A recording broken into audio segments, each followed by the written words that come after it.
Good morning to all of you.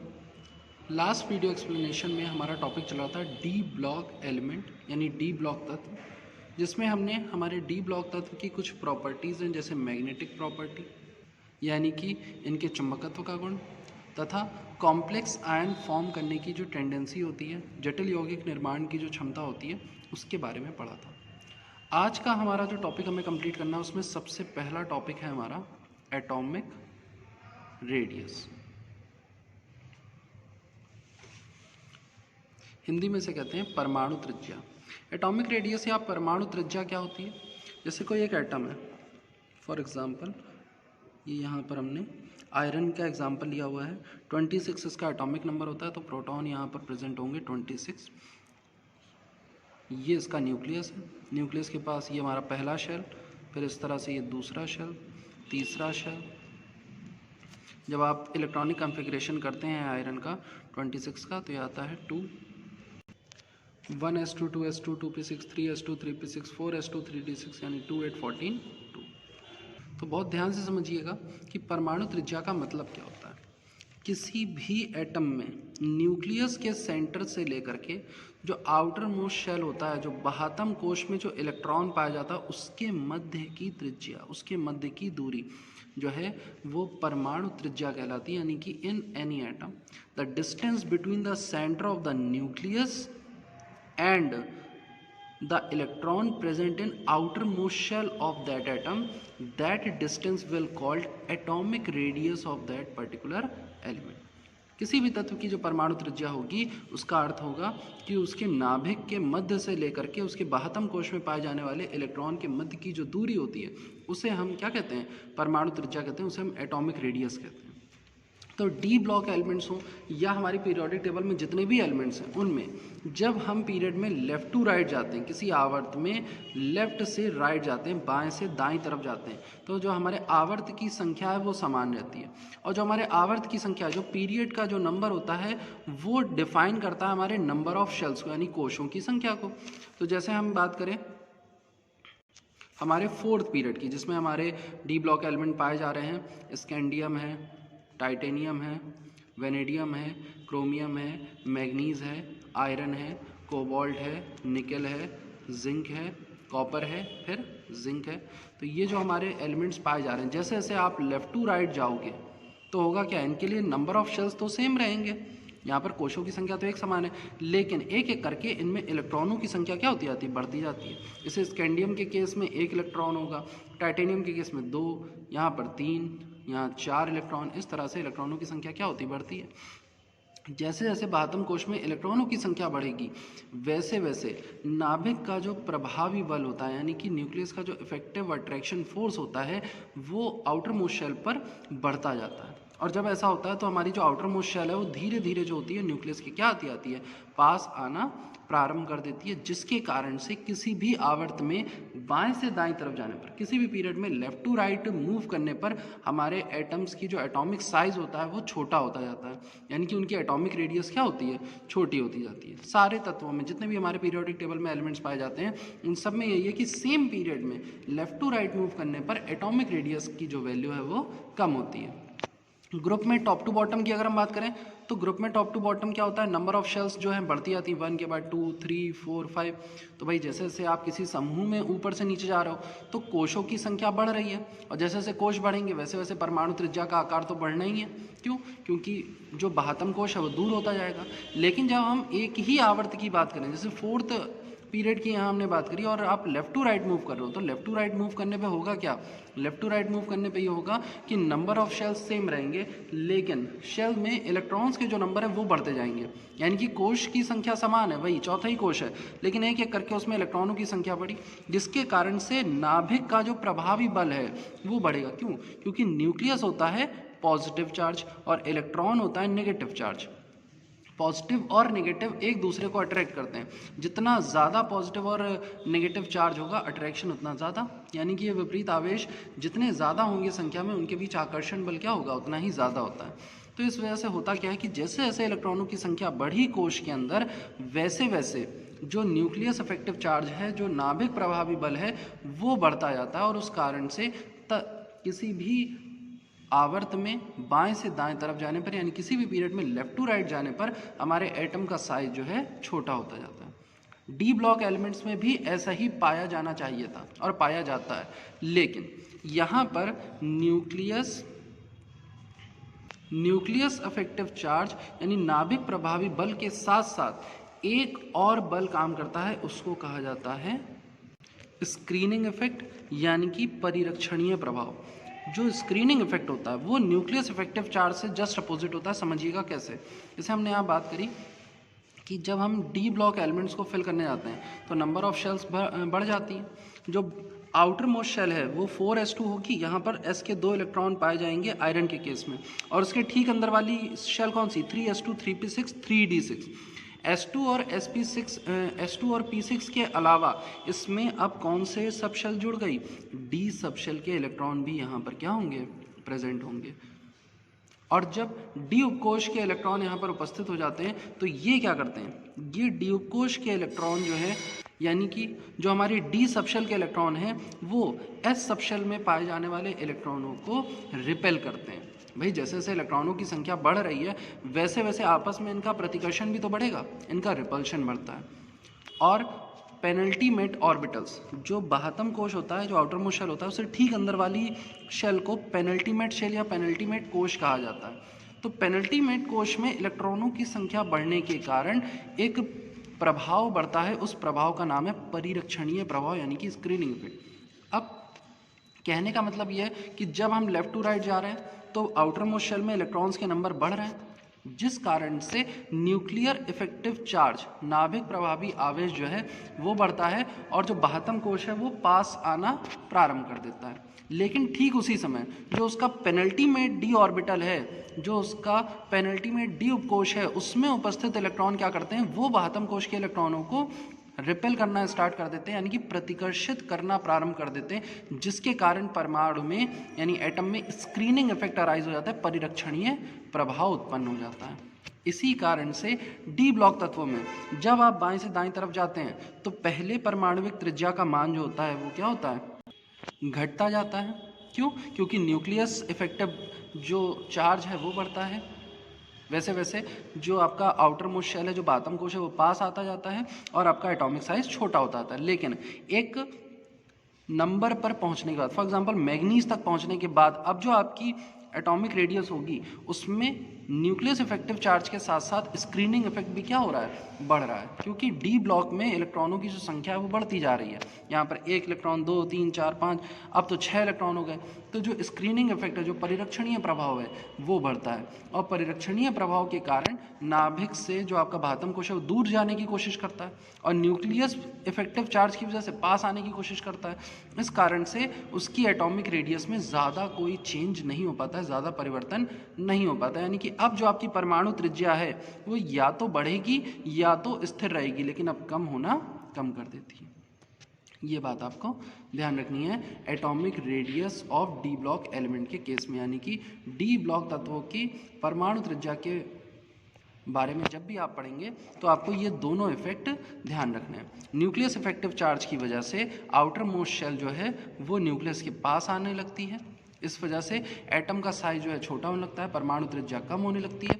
लेकिन ठीक उसी समय जब डी सबशेल में इलेक्ट्रॉन बढ़ते हैं, पेनल्टीमेट डी सबशेल में इलेक्ट्रॉन बढ़ते हैं, पेनल्टीमेट डी उपकोश में इलेक्ट्रॉनों की संख्या बढ़ती है, तो स्क्रीनिंग इफेक्ट बढ़ता है। स्क्रीनिंग इफेक्ट जो है इलेक्ट्रॉनों के प्रतिकर्षण को प्रदर्शित करता है, इलेक्ट्रॉनों के रिपल्शन को शो करता है और इस कारण से हमारा जो एटॉम का साइज है, जो आउटर मोस्ट शेल है, वो दूर जाने की कोशिश करता है। तो दोनों प्रभाव उत्पन्न होने के कारण परमाणु की त्रिज्या का जो मान होता है उसमें ज़्यादा परिवर्तन नहीं हो पाता है, जिस कारण वो क्या हो जाती है, स्थिर हो जाती है। ये है हमारा atomic radius and the effect of nucleus and penultimate D electrons on our atom. Atomic radius के बाद हमारा जो डी ब्लॉक एलिमेंट है, इनकी नेक्स्ट प्रॉपर्टी है कैटालिटिक प्रॉपर्टी, जिसे हम कहते हैं उत्प्रेरकीय गुण। कैटलिस्ट क्या होता है या उत्प्रेरक क्या होते हैं? तो ऐसे कंपाउंड्स या ऐसे मॉलिक्यूल्स जो किसी भी केमिकल रिएक्शन में खुद पार्टिसिपेट नहीं करते हैं, लेकिन उस केमिकल रिएक्शन का, उस रासायनिक अभिक्रिया का रेट ऑफ रिएक्शन यानी कि अभिक्रिया के होने की दर को प्रभावित करते हैं, यानी कि ये जो रेट ऑफ रिएक्शन है उसको बढ़ा सकते हैं, घटा सकते हैं। कुछ केमिकल रिएक्शन है जो फॉर एग्जांपल नॉर्मल कंडीशंस में नहीं होती, सामान्य अवस्थाओं में नहीं होती, तो उत्प्रेरक की उपस्थिति में, किसी कैटलिस्ट की प्रेजेंस में वो केमिकल रिएक्शन ईजिली हो जाती है। तो कैटलिस्ट का रोल है कि जब दो रिएक्टेंट आपस में डायरेक्टली जा करके नॉर्मल कंडीशंस में रिएक्शन नहीं कर रहे हैं, जैसे दो रिएक्टेंट हैं, ए है बी है, ये दोनों आपस में रिएक्ट करके कंपाउंड नहीं दे रहे हैं, तो हम क्या यूज़ करेंगे, एक कैटलिस्ट यूज़ करेंगे, एक उत्प्रेरक लाएंगे जो पहले इन दोनों में से किसी एक से रिएक्शन करेगा, ए प्लस कैटलिस्ट, ये यहाँ पर ए बॉन्ड कैटलिस्ट का एक इंटरमीडिएट कंपाउंड बनेगा। ये क्या करेगा, ये कैटलिस्ट इस ए कंपाउंड को एक्साइटेड स्टेट में लाएगा कि ये रेडी हो जाए रिएक्शन करने के लिए, और फिर ये जो हमें इंटरमीडिएट कंपाउंड मिला है, जो अंतर्माध्यमिक यौगिक मिला है, इससे जाकर के बी वाला जो रिएक्टेंट था, बी अभिकारक जो था, वो रिएक्शन करेगा और ए और बी बना लेंगे मिलकर के यौगिक, और कैटलिस्ट हमें वापस से मिल जाता है। इसीलिए कहा जाता है कि जो उत्प्रेरक होते हैं वो स्वयं किसी भी रासायनिक अभिक्रिया में भाग नहीं लेते हैं, किंतु ये अभिक्रिया की दर को, यानी कि रेट ऑफ रिएक्शन को इफेक्ट करते हैं, उनको बढ़ा घटा सकते हैं। That will depend on our need. हम क्या चाहते हैं, हम चाहते हैं कि रासायनिक अभिक्रिया जल्दी हो तो बढ़ाएंगे, हम चाहते हैं कि कम हो तो हम उसके हिसाब से अपना कैटलिस्ट यूज़ करेंगे उसके अकॉर्डिंग, और उसकी रेट ऑफ रिएक्शन को कम कर लेंगे। तो जो डी ब्लॉक एलिमेंट होते हैं, डी ब्लॉक तत्व होते हैं, इनमें ये कैटालिटिक प्रॉपर्टी पाई जाती है। इनमें जो है ये उत्प्रेरकीय गुण उपस्थित होते हैं। इसका सबसे बड़ा कारण है, आपने पढ़ा था, कॉम्प्लेक्स कंपाउंड। डी ब्लॉक तत्वों की टेंडेंसी है, उनकी क्षमता है कि ये कॉम्प्लेक्स कंपाउंड बना सकते हैं, ये जटिल यौगिक का निर्माण कर सकते हैं। और ऐसा क्यों करते हैं, क्योंकि इनमें वैकेंट डी ऑर्बिटल पाई जाती है, यानी कि डी ऑर्बिटल जो है इनकी खाली होने की वजह से, जो डी कक्षक हैं उसके खाली होने की वजह से ये कॉम्प्लेक्स आयन का फॉर्मेशन करते हैं, ये कॉम्प्लेक्स कंपाउंड बनाते हैं, जटिल यौगिकों का निर्माण करते हैं। इस कारण से ये एक अच्छे कैटलिस्ट की तरह उपयोग करे जाते हैं। जैसे आपने सुना होगा आयरन एज कैटलिस्ट, हम आयरन को कैटलिस्ट के रूप में यूज़ करते हैं।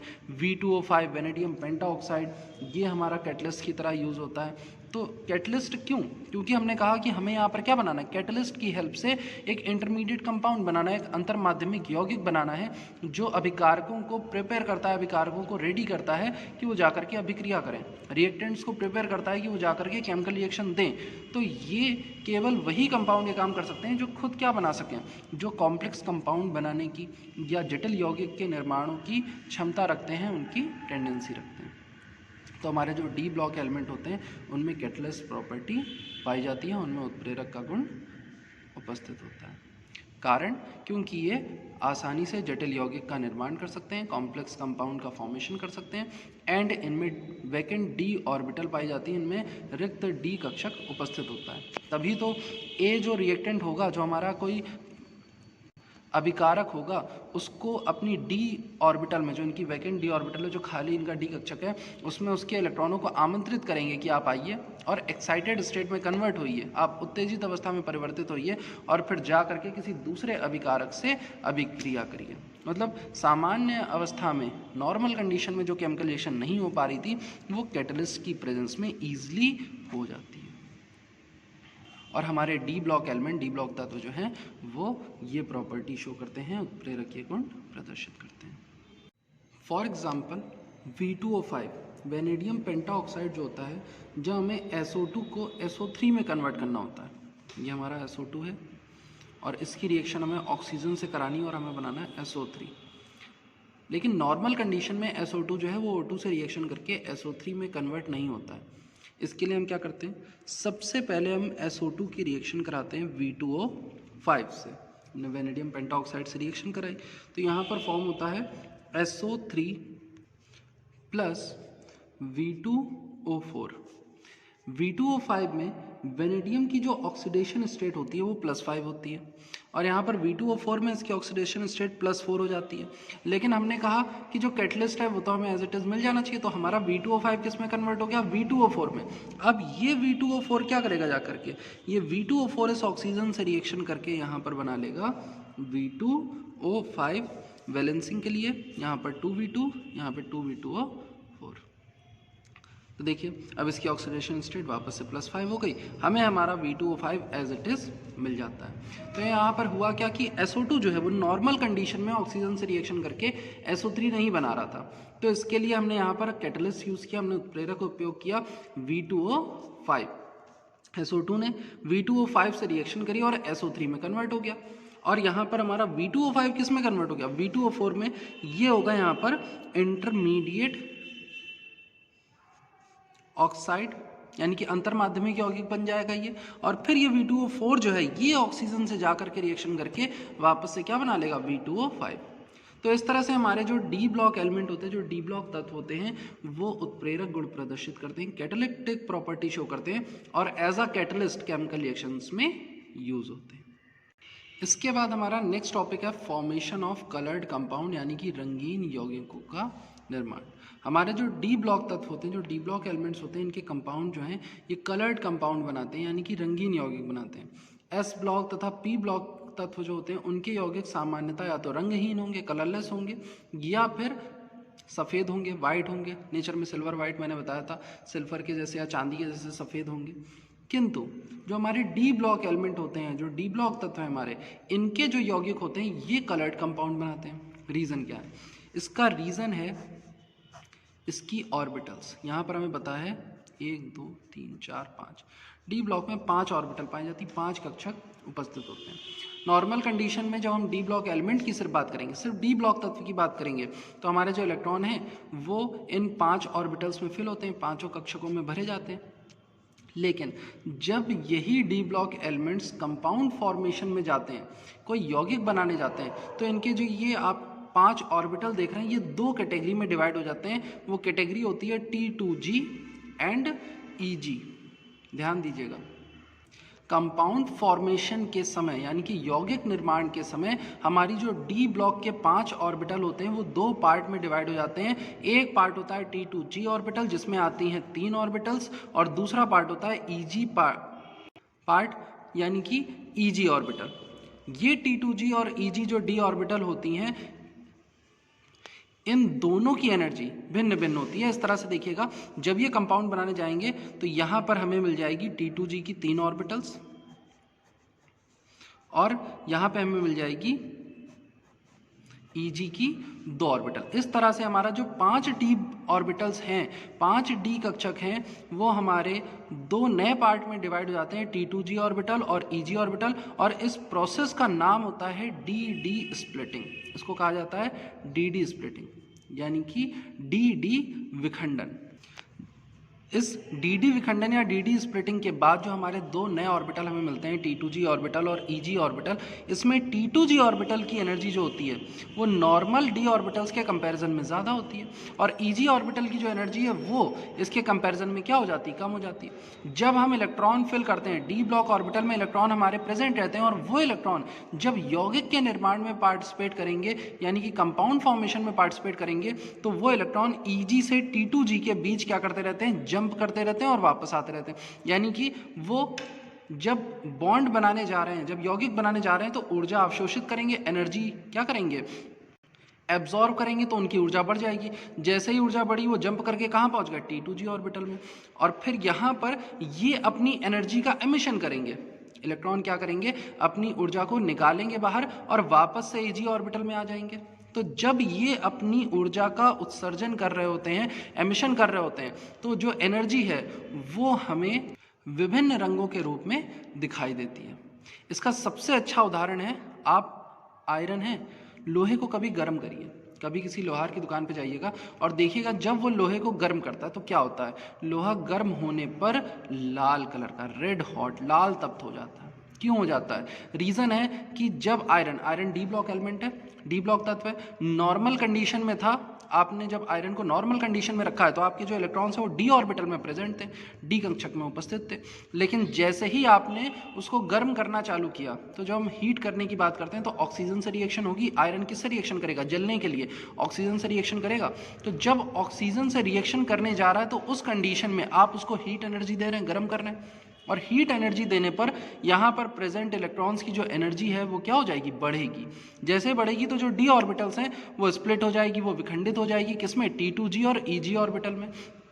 T2g और Eg ऑर्बिटल में विखंडित होने के बाद हमारे जो इलेक्ट्रॉन हैं वो Eg ऑर्बिटल से निकल करके जब T2g ऑर्बिटल में जंप करेंगे, Eg कक्षक से T2g कक्षक में जंप करेंगे, तो क्या होगा, वो ऊर्जा को अवशोषित करेंगे। हीट एनर्जी उन्होंने क्या करी, अब्जॉर्व करी। जो ऊष्मा आप उन्हें दे रहे हैं वो उसे अवशोषित करेंगे और वहां पर जाकर ये फिर क्या करेंगे, अपनी एनर्जी को एमिट करेंगे, यानी कि अपनी ऊर्जा का उत्सर्जन करके वापस से अपने कक्षक में आने का प्रयास करेंगे। जब वो ऊर्जा उत्सर्जित करते हैं, जब एनर्जी इमिट करते हैं, तो जो एनर्जी निकल रही होती है वो हमारे विजिबल रीजन में आती है। विजिबल रीजन को बोलते हैं दृश्य प्रकाश। आपने IR पढ़ा होगा, आपने UV पढ़ा होगा, इंफ्रारेड और अल्ट्रावायलेट, इन दोनों के बीच की जो रेंज होती है वो हमारी होती है विजिबल रीजन, VR, यानी कि दृश्य प्रकाश। तो जो विखंडन के बाद जो ऊर्जा उत्सर्जित हो रही है, एनर्जी जो एमिट हो रही है, वो कहाँ आती है, हमारे विजिबल रीजन में लाई करती है। और इसीलिए जब हम किसी भी डी ब्लॉक एलिमेंट्स के कंपाउंड बनाने जाते हैं, उन्हें एनर्जी प्रोवाइड कराते हैं, तो उनके डी ब्लॉक के ऑर्बिटल में स्प्लिटिंग होती है। उनका डी ब्लॉक जो है वो दो पार्ट में विखंडित हो जाता है, T2g और Eg। T2g और Eg की जो ऊर्जा होती है वो भिन्न भिन्न होती है, जिस कारण से जो इनकी ऊर्जा का अंतर है, जो इनकी एनर्जी का डिफरेंस है, वो हमें विजिबल रीजन में, दृश्य प्रकाश में रंगों के रूप में दिखाई देता है। और इसी कारण से हमारे जो डी ब्लॉक ऑर्बिटल होते हैं वो कलर्ड कंपाउंड फॉर्म करते हैं, रंगीन यौगिकों का निर्माण करते हैं। अगर ये पॉइंट अभी भी नहीं समझ में आया तो आप पर्सनली मुझसे पूछ सकते हैं। एंड इसी के साथ आपका जो डी ब्लॉक एलिमेंट है वो कॉन्सेप्ट खत्म होता है। Okay class, thank you.